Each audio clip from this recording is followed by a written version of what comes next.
요즘에는 TV에 유명한 스타 강사들이 한 번씩 나와서 그 모인 청중들과 또 TV를 통해서 많은 사람들이 그 강연을 듣게 되는 경우가 종종 있습니다. 예전에 아트 스피치라고 하는 책을 지었던 이 김미경 씨도 이 스타 강사로 초대되어서 한번 강연을 한 적이 있습니다. 저도 이 아트 스피치라고 하는 이 책을 구입을 해서 읽어보기도 했습니다. 그 읽으면서 예전에 알지 못했던 한 단어를 알게 됐습니다. 뭐냐면 수비토 파우체라고 하는 말입니다. 수비토 파우체. 이게 도대체 무슨 말인지 처음에 몰랐어요. 이 책을 읽다 보니까 이 말을 하는 데 있어서도, 연설을 하는 데 있어서도, 또 자기를 소개하고 주장하는 그런 자기를 나타내는, 개발하는 그런 일에서도 이 수비토 파우체라고 하는 것이 필요하다, 그렇게 이 김미경 강사가 말을 했습니다. 이 수비토 파우체라고 하는 게 뭐냐면 이 오페라에 잠깐 휴식을 취하는 그 휴식 시간을 말합니다. 막과 막 간에 잠깐의 휴식이 있는 시간, 그때 막 이것저것 준비하기도 하고, 또 그 잠깐 쉬는 시간 이후에 이어지는 막에서는 새로운 어떤 전환이나 강조점들이 드러나게 되는 바로 그 쉬는 시간, 쉼의 시간, 그 막간의 시간, 그것을 수비토 파우체, 그렇게 말합니다. 이것은 꼭 오페라에만 쓰이는 말이 아니고요, 연설에도 이런 수비토 파우체라고 하는 막간의 시간, 그것이 효과적으로 쓰여질 때가 있다고 합니다.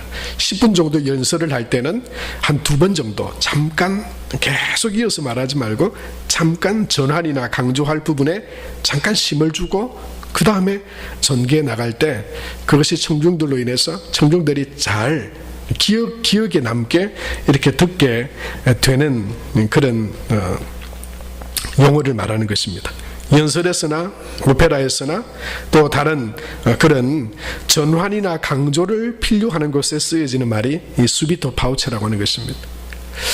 저는 그 말을 읽고 또 보면서 이렇게 메모를 책에 해두고 기록해 두었던 것이 기억이 났습니다. 오페라나 연설에만 수비토 파우체, 쉼의 시간이 있는 것이 아니라 우리 인생에도 어쩌면 전환이나 새로운 어떤 일들이 펼쳐지려 할 때 마치 이 수비토 파우체 같은, 쉼의 시간 같은, 그러나 쉼은 아닌 어떤 공항 같은 어떤 시간, 그걸 다른 말로 하면 어떤 고난의 시간, 어떤 급격한 변환이나 전환이 일어나기 전에 어떤 상황들이, 시간들이 우리에게 있다라고 하는 생각이 들었습니다. 평탄한 삶 가운데는 특별한 전환이나 강조가 일어나지 않습니다. 그러나 어떤 급변하는 일들 또는 특별한 일들이 우리 삶 가운데 일어나게 될 때는 그 이전에 어떤 전환의 시간들이 우리 가운데 있다고 하는 것이죠. 그래서 그 다음에 어떤 큰 변화나 전환이 일어나기 때문에 그 전에 어떤 시간들을 이 수비토 파우체, 인생의 수비토 파우체, 고난의 시간 또는 공황의 상태, 그렇게 표현할 수 있을 것 같습니다. 이 땅에 살아가는 모든 사람들은 어쩌면 원하든 원하지 않든지 간에 이 고난과 역경의 시간들을 경험하게 됩니다. 심지어 예수님도 이 땅 가운데 하나님의 아들로 오셨지만 고난과 그 시련에서 예외가 아니셨습니다. 예수님은 고난 당하기 위해 도리어 오셨습니다. 그 고난은 여러 가지 우리 삶의 생활에 영향을 미칩니다. 육체의 고난이 오기도 하고 정신적인 고난도 있습니다. 물질적인 고난도 있고 관계에서 오는 고난과 시련과 어려움들도 있습니다. 그것처럼 이 고난은, 우리에게 다가오는 이런 고난과 고통은 우리 생활에, 인간이 존재하는 모든 어떤 환경 가운데 존재합니다. 다가옵니다. 그리고 지금도 그 고난은 세상에 넘치고 있습니다. 우리 가운데에도 그런 고난과 시련들이 있습니다. 바다로 치면 이 고난은 잔잔한 호수 같은 바다가 아니라 마치 폭풍이 불어와서 물이 다 뒤집어질 것 같은 그런 파도가 치는 그 모습을 우리는 마치 인생의 고난의 모습이다, 그렇게 표현하기도 합니다. 그렇다면 여러분, 우리에게 늘 있고 지금도 넘치고 있는 우리 모든 삶의 부분에 이 다가오는 이 고난의 문제, 이 고난이 왜 존재하는가, 그리고 이 고난을 우리는 어떤 시각으로 바라보아야 하는가, 그것은 우리에게 늘 있는 이 고난에 대해서 참 중요한 문제가 아닐 수 없다 생각이 됩니다. 고난이 왜 존재하는지 우리는 그 이유에 대해서 알아야 합니다. 그리고 그 고난을 어떻게 극복할 수 있는지, 그것이 거기에서 나올 수 있기 때문이죠. 첫 번째로 우리가 성경에서 보면 이 고난이 오게 되는 그 이유와 통로는 죄로 말미암은 것이다 라고 하는 것입니다. 이 땅에 있는 고난들은 죄로 말미암아 이 땅 가운데 오게 됩니다. 20절 말씀에 보면 이렇게 말씀하고 있죠. 죄가 있어 매를 맞고 참으면, 그렇게 말했습니다. 여러분, 그렇습니다. 죄로 인해서 고통이 옵니다. 죄로 인해서 징계가 있습니다. 죄가 있는 곳에 형벌이 있습니다. 그 말은 다른 말로 표현하면 이 고통과 또는 시련과 고난은 죄라고 하는 통로를 통해서 우리 인생 가운데 다가오게 된다고 하는 것이죠. 로마서 5장 12절에는 이렇게 말씀하고 있습니다. 이러므로 한 사람으로 말미암아 죄가 세상에 들어오고 죄로 말미암아 사망이 왔나니 이와 같이 모든 사람이 죄를 지었으므로 사망이 모든 사람에게 이르렀느니라, 그렇게 말하고 있습니다. 그렇습니다. 이 죄를 통해서 인생의 고난이 다가오고 이 죄로 인해서 인생 가운데 사망이 왔다고 성경 말씀하고 있습니다. 죄는 하나님과 분리된 상태를 의미하는 것입니다. 하나님을 떠난 것이 죄 가운데 있는 상태입니다. 말씀을 묵상하면서 어제 꿈결인지 또는 비몽사몽간인지 저는 이 말씀을 묵상하면서 저에게 문득 그런 생각이 들었어요. 어떻게 우리가 죄 가운데 있는 세상 가운데 우리가 거하고 있는가, 그것을 이 말씀들을 잘 받아들이려 하지 않아요. 왜 고통이 죄로 말미암아 오는가, 그것을 인정하려 하지 않습니다. 우리가 죄 가운데 살아가고 있다는 것을 사람들이 잘 인정하지 않습니다. 근데 그게 제가 이해가 되더라고요. 왜냐하면 여러분, 죄를 지으면 세상에서는 감옥에 가게 됩니다.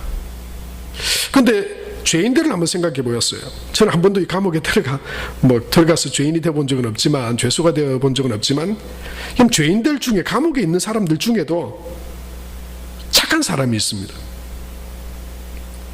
감옥에 있는 사람들이 다 이렇게 그 안에서 죄를 짓고 들어왔지만 거기서 죄인들을 돕는 사람도 있습니다. 옆에 같은 죄수를 긍휼히 여기고 동정하는 사람도 있을 수 있습니다. 그리고 그 사람이 아플 때 돌보아주고 선을 행하는 사람도 있을 수 있습니다. 그렇다고 그 사람이 감옥 밖 죄인이 아닌 상태가 된 것은 아니죠. 그런데요, 감옥 안에 있으면서도 죄의 형벌을 받고 있으면서 죄인인 상태로 감옥에 살고 있으면서도 진짜 나쁜 놈도 있습니다. 거기서 진짜 죄를 짓고 들어왔으면서도 거기서 그 감옥에서 자기의 죄를 깨닫고, 내 죄의 형벌 때문에 이런 고통을 당한다, 죄를 지었으면 안 된다, 이렇게 뉘우치고 깨달아야 되는 것이 마땅하지만, 죄를 짓고 죄인으로 감옥에 있으면서도 그 동료 죄수들을 괴롭히고 거기서 더 나쁜 짓 하고 진짜 죄인으로 살아가는 나쁜 놈들도 있다고 하는 거죠. 그렇습니다. 여러분, 우리가 세상 가운데 우리가 있다고 하는 것이, 성경이 말하는 것이 뭡니까? 모든 사람이 죄를 범하였음에 하나님의 영광에 이르지 못하게 된 상태, 그것이 우리가 이 땅에 존재하는 죄인으로 살아가는 인간의 모습임을 성경이 말씀하고 있는 것입니다. 죄로 말미암아 하나님으로부터 분리됨으로 말미암아, 그것이 언제 일어났습니까? 로마서 5장 12절의 말씀처럼 한 사람의 죄로 말미암아 세상에 죄가 들어오게 되었다. 그것이 하나님을 떠난 인간 중심의 하나님을 무시하고 하나님을 떠나서 하나님과 분리된 죄인인 상태로 살아가는 인간의 모습을 나타내고 있는 것이죠. 옛날 함경도 어느 고을에 아들이 어머니를 폭행해서 숨지게 한 사건이 있었다고 합니다. 그 고을의 사또는 그 불효자를 잡아서 꿇어앉히고는 그렇게 말했습니다. 너는 큰 죄인이다. 어떻게 부모를 공경해야 하는 것이 마땅한데 자신을 낳은 어머니를 죽일 수 있느냐. 당장 내가 네 목을 베야 되겠다. 너는 사형이다. 판결을 냈어요. 그런데 이 사또의 말을 들었던 이 아들이 뉘우치기는커녕 오히려 큰 소리를 바락바락 지었습니다. 무슨 말이냐면 내 어머니를 내가 죽였는데 당신이 무슨 상관이냐. 내가 하고 싶은 대로 내가 행동했을 뿐인데 당신이 왜 그걸 잘했다 잘못했다 판단하냐고. 이 말을 듣고는 이 사또가 어이가 없어가지고 아니 이 못된 놈은 죽일 만한 가치도 없다. 그렇게 해서는 뭘 했냐면 이 훈장을 선생님을 한 명 불러서 앉혀놓고는 그때부터 글을 가르치기 시작했다. 이놈은 죽일 그런 그것도 없다고. 선생님을 통해서 이 불효막심한 이 아들이 글을 배우기 시작했습니다. 천자문을 배우고 또 여러 가지 책들을 읽기 시작했습니다. 그러면서 이 아들은 점점점 깨닫기 시작했습니다. 인간으로서 살아가야 될 인간의 합당한 모습이 뭔지, 윤리가 뭔지, 도덕이 뭔지, 자식으로서 부모에게 어떻게 행하며 살아가야 하는지 그 도리들을 점점점 깨닫기 시작했습니다. 그러면서 그는 깨달았습니다. 내가 얼마나 큰 죄인인지. 그래서 어느 날 사또 앞에 다가와서 이렇게 말하더랍니다. 사또, 저는 천하에 죽일 놈입니다. 저를 당장 쳐 죽여 주십시오. 저는 이 이야기를 들으면서 이 베드로가 예수님을 만났을 때의 모습이 이렇게 같이 오버랩 됐습니다. 예수님께서 베드로를 부르실 때 예수님과 베드로와의 대화 속에서 베드로는 그렇게 고백하죠. 나를 떠나소서, 나는 죄인입니다. 예수님 앞에 섰을 때, 그리고 하나님의 말씀을 우리가 하나님 앞에 섰을 때, 하나님의 말씀을 우리가 읽을 때 그 안에서 우리는 죄인임을 바라보게 됩니다. 죄인임을 깨닫게 됩니다. 그리고 그 죄로 말미암아 세상의 죽음과 고통이 있다고 하는 것을 우리는 보게 됩니다. 사랑하는 성도 여러분, 그것은 저와 여러분에게도 예외는 아닙니다. 모든 고난과 고통이 죄로 말미암아 오는 것은 그것이 다 그렇게 단정 지을 수는 없겠지만, 그러나 세상 가운데 우리에게 다가오는 고통 중에 아주 그 고통을 주는 통로 중에 하나는 죄입니다.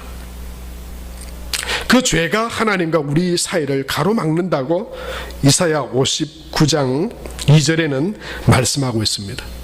죄는 그 삭은 사망이라고 로마서 6장 23절에 말씀합니다.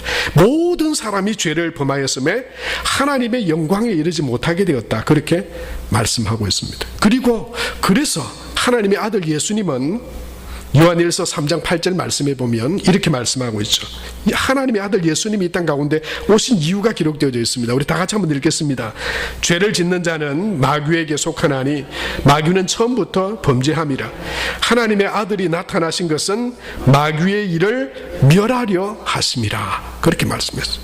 이 죄로 인한 고통과 죄로 인한 사망의 문제, 그것을 해결하시기 위해서, 끊어버리시기 위해서, 멸하시기 위해서 예수님께서 이 땅 가운데 오셨습니다.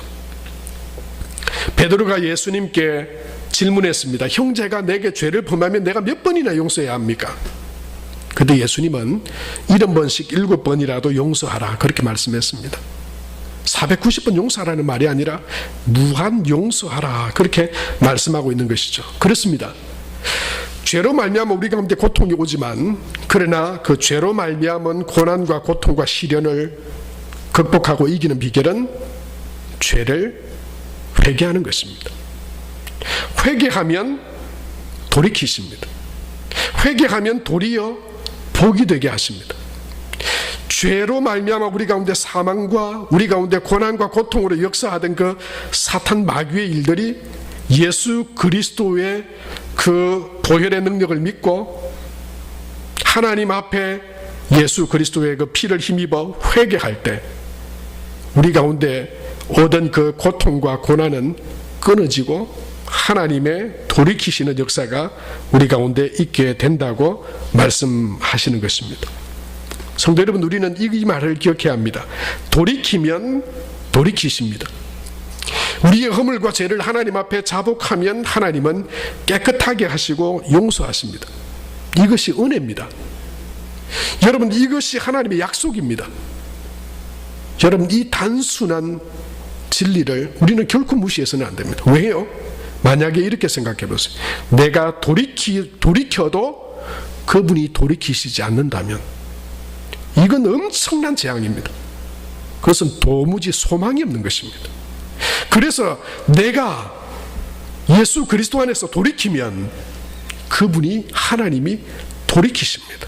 그렇게 약속하고 계십니다. 그래서 하나님 앞에 우리가 돌이킬 때 죄로 말미암아 우리 가운데 오는 고난과 고통은 끊어지게 될 줄로 믿습니다. 그리고 그것이 돌이켜져서 재앙이 아니라 평안과 축복으로 우리 가운데 임하게 될 것입니다. 요나를 통해서 하나님은 니느웨의 심판과 그리고 심판에 대해 계획하셨습니다. 요나를 보내셨습니다. 요나는 가기 싫어했습니다. 그런데도 하나님은 그를 물고기 뱃속에 넣어서 다시 토하게 내어서라도 그를 다시 보내려 하셨습니다. 왜요? 왜 그렇게 굳이 그 니느웨 심판을 작정하셨음에도 왜 굳이 보내려 하셨을까요? 왜냐하면 돌이키기를 원하셨기 때문입니다. 하루 길을 외쳤습니다. 40일이 지나면 무너지리라. 왜? 이 성에 죄가 가득하니까. 그러자 니느웨 성의 사람들이 회개했습니다. 그들이 돌이켰습니다. 그러자 하나님은 요나서 3장 10절에 이렇게 말씀하셨습니다. 우리 같이 말씀을 보겠습니다. 하나님이 그들이 행한 것 곧 그 악한 길에서 돌이켜 떠난 것을 보시고 하나님이 뜻을 돌이키사 그들에게 내리리라고 말씀하신 재앙을 내리지 아니하시니라. 그렇게 말씀하셨습니다.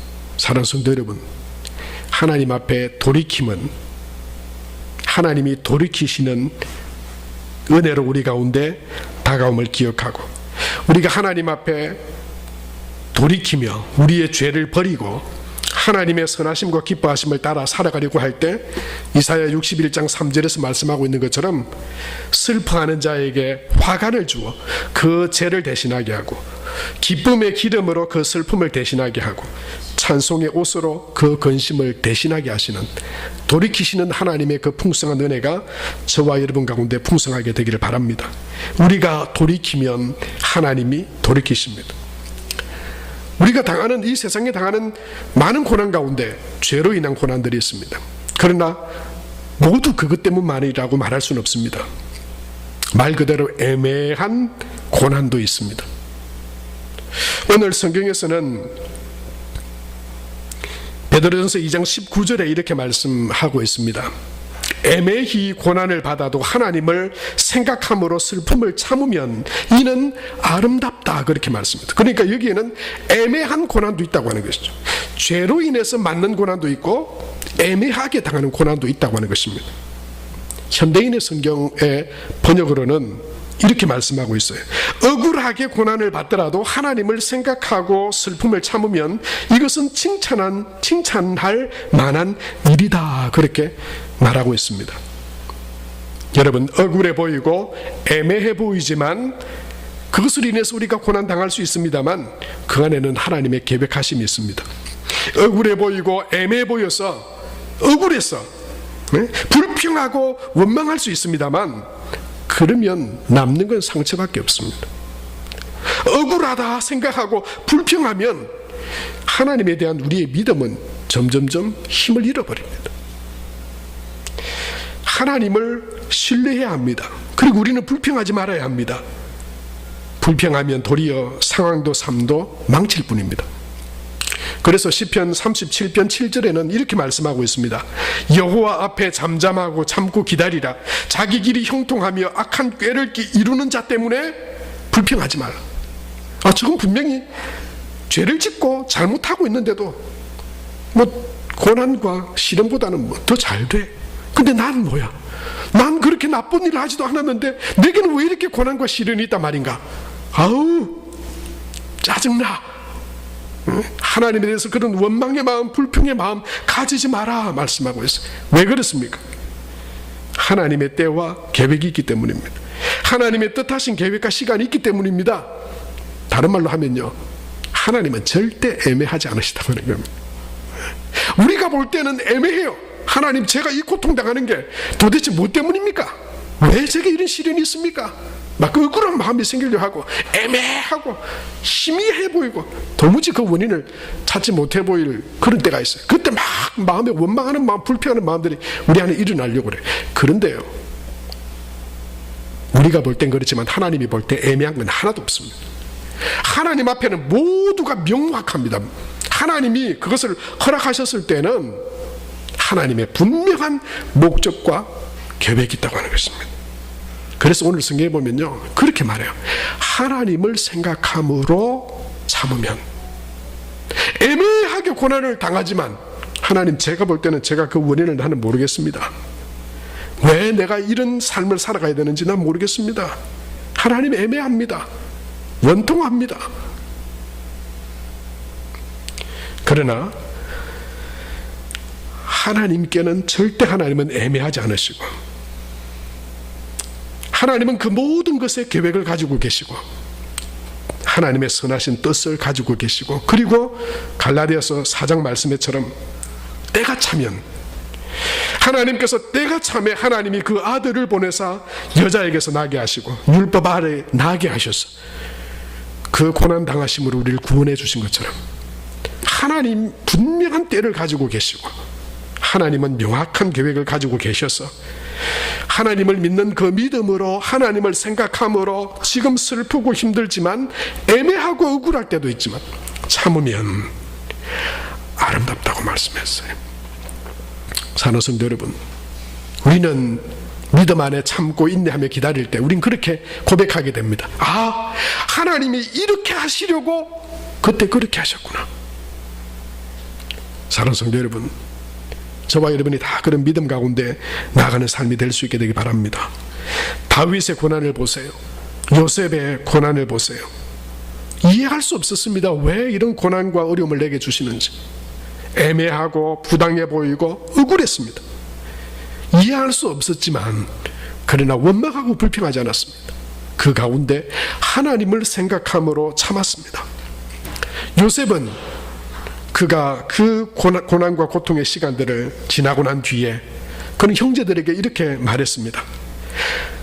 그는 이해할 수 없지만 하나님을 믿었습니다. 그리고 세상 가운데, 형제들 가운데 하나님께서 생명을 구원하시려고 나를 앞서 보내셨습니다. 그래서 그 형들을 미워하지 않았습니다. 자신을 죽이려 했던 그 형들을 복수하지 않았습니다. 형들은 다 그 통로였습니다. 여러분, 그 믿음으로 애매해 보이고 억울해 보였지만 그것으로 고난당한다 여겼지만 그러나 믿음으로 하나님을 생각함으로 참음으로 인내함으로 그는 아름다운 믿음의 삶을 살아가는, 하나님의 영광을 드리는 복된 믿음의 삶을 살았습니다. 사랑하는 성도 여러분, 저와 여러분 또한 애매하게 당하게 되는 고난과 시련이 있다 하더라도 하나님, 왜 내게 이런 억울한 일을 당하게 하시고 내게 왜 이런 시련과 고통을 주십니까? 원망하고 불평하는 것이 아니라 하나님을 신뢰하고 하나님을 믿음으로 참고 인내함으로 아름답다 말씀하시는 그런 아름다운 믿음의 삶 살아가는 저와 여러분이 될 수 있게 되길 바랍니다. 오늘 말씀해 보니 죄로 인한 고난도 있고 애매하게 당하는 고난도 있고 마지막으로 선을 위한 고난도 있다 말씀합니다. 그 선을 위한 고난, 그것이 우리 주님 예수님의 고난이었다라고 말씀합니다. 24절에 이렇게 말씀합니다. 친히 나무에 달려 그 몸으로 우리 죄를 담당하셨으니 이는 우리로 죄에 대하여 죽고 의에 대하여 살게 하려 하심이라. 그가 채찍에 맞음으로 너희는 나음을 얻었나니. 그렇게 말씀합니다. 그렇습니다. 그분은 죄가 없으신 분이셨습니다. 그러나 선을 위한 고난을 자처해 이 땅 가운데 오셨습니다. 높은 하늘 보좌를 다 버리고 채찍에 맞으시고 십자가에 못 박혀 죽으셨습니다. 그 십자가의 고난을 당하셨습니다. 그리고 우리는 그 그리스도의 고난의 유익을 누리고 살아가고 있습니다. 우리가 받은 구원과 하나님의 자녀됨의 은총을 우리에게 주시려고 예수님은 그 선한 일들을 이루시려고 십자가에 고난당하셨습니다. 그것을 성경은 아름답다 그렇게 말씀하고 있습니다. 사랑하는 성도 여러분, 믿음의 사람들의 모습을 보십시오. 그들은 죄로 인한 고난이 아니라, 애매하게 당하는 고난이 아니라 선을 위하는 고난, 우리에게 본을 보이려 하셨다 21절에 말씀하고 있는 그리스도의 그 고난 가운데 참여하며 그들의 삶을 살았던 사람들이 믿음의 사람들의 모습이었습니다. 사랑하는 성도 여러분, 저와 여러분이 주님의 그 선하신 그 고난, 유익하게 하고 살리게 하고 하나님의 복음을 전하는 그 고난에 복되고 기쁘게 참여하게 되는 그런 은혜가 있게 되기 바랍니다. 고난은 다양한 통로를 통해서 우리에게 다가오지만 그 고난을 주시는 하나님의 이유와 목적은 하나님만 바라보게 하십니다 라고 말씀하십니다. 죄를 떠나 하나님을 바라보게 되기를 원하십니다. 애매하고 억울해 보이지만 그러나 그 모든 것을 하나님의 선하심 가운데 인도하시는 하나님을 바라보게 되기를 원하십니다. 그리고 예수님을 통해서 우리가 이 땅 가운데 살아가는 가장 복되고 아름다운 삶은 선을 위한, 복음을 위한, 하나님의 나라를 위한, 나를 통해서 내가 섬기고 내가 고통 가운데 참고 인내함으로 다른 이들이 더 풍성하게 되고 살게 되고 구원을 받게 되는 그 복된 선한 유익에 함께 참여하도록 하시기 위해서 예수 그리스도께서 본을 보였다 말씀하십니다. 그리고 그 고난은 하나님을 더욱 바라보게 하는 그런 유익으로 하나님께서 우리에게 주신다고 말씀하셨습니다. 고린도후서 1장 9절 말씀에 이렇게 말씀합니다. 우리는 우리 자신이 사형 선고를 받은 줄 알았으니 이는 우리로 자기를 의지하지 말고 오직 죽은 자를 다시 살리시는 하나님만 의지하게 하심이라 말씀했습니다. 그렇습니다. 우리 가운데 어떤 통로로 고난이 다가오든지 간에 그 고난은 하나님을 의지하고 하나님을 더 바라보게 되는 것이 될 때 그것은 우리에게 유익이 되고 힘이 되고 능력이 될 것입니다. 하나님을 의지하고 바라볼 때 여러분, 우리는 고난을 이기고 그리고 그 고난을 통해서 하나님께서 나타내시고자 하는 하나님의 선하심을 우리는 이루어갈 수 있을 것입니다. 야고보 사도는 야고보에서 고난당한 자가 있느냐, 그 고난을 이기는 힘이 어디에 있는지 하나님을 바라보며 기도할 때 우리는 그 고난을 이길 수 있다고 말씀하십니다. 히브리서 2장 18절에는 자기가 시험을 받아 고난을 당하셨은즉 시험 받는 자를 능히 도우시느니라고 말씀했습니다. 예레미야 29장 12절에서 13절 말씀에 보면 너희가 내게 부르짖으며 내게 와서 기도하면 내가 너희들의 기도를 들을 것이요 너희가 온 마음으로 나를 구하면 나를 찾을 것이요 나를 만나리라 말씀하셨습니다. 고난 자체는 저주도 아니고 고난 자체는 우리를 무너뜨릴 수도 없습니다. 도리어 고난을 통해서 우리의 죄를 깨닫고 고난을 통해서 역사하시는 하나님을 더 믿음으로 바라보고 그리고 예수님의 그 고난에까지 동참하게 되는 믿음을 가지고 이 고난은 이겨야 합니다. 고난은 승리해야 합니다. 고난에 무너지면 안 됩니다. 고난에 있는 신앙마저도 다 떨어져 버리면 안 됩니다. 하나님께서 함께 하심을 믿고 주님을 믿는 믿음으로 하나님을 의지하여 기도함으로 우리의 모든 삶을 아시고 인도하시는 하나님 앞에 믿음으로 나아가 여러분 그 고난을 통해서 승리하게 하시고 영광을 드러내시는 그런 하나님의 은혜를 우리 모두가 누리게 되는 승리자들로 서게 되는 저와 여러분 다 될 수 있게 되길 바랍니다. 이 시간 함께 말씀을 기억하며 한 1, 2분 정도 우리가 함께 기도하길 원합니다.